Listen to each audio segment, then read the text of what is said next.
So, our day is done, but my day isn't.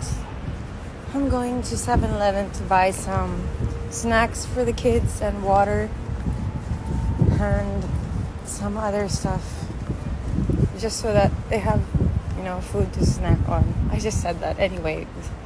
Nanay tatay duties.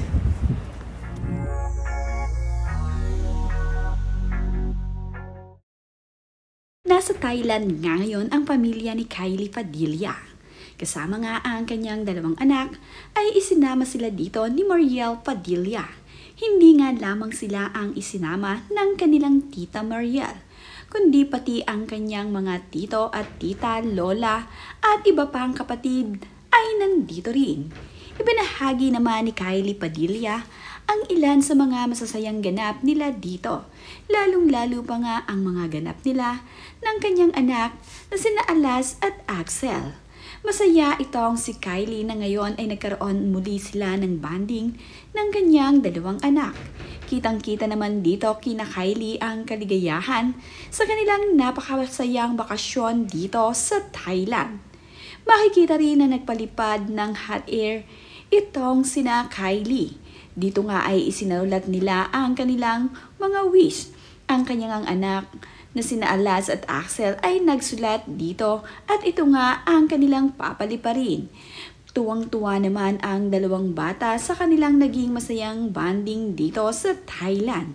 Lalo pa nga at kasama ang iba pa nilang mga kaanak dito.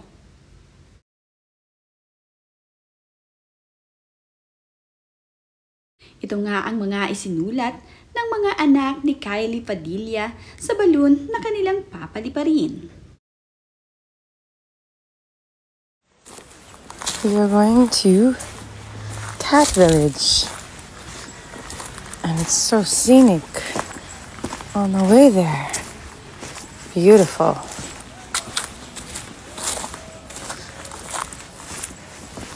Nauna na yung mga bata din. Magandang eksena nga at masasayang memories dito sa Thailand ay ibinahagi ni Kylie Padilla. Makikita rin ang bonding ni Robin Padilla sa kanyang apo na si Alas. Tinutulak nga ni Robin ang kanyang apo na si Alas habang ito ay nakasakay sa wago na ito. Kitang-kita naman ang kaligayahan sa mga mukha ng maglolong ito. Mapagmahal na lolo itong si Robin Padilla sa kanyang mga apo.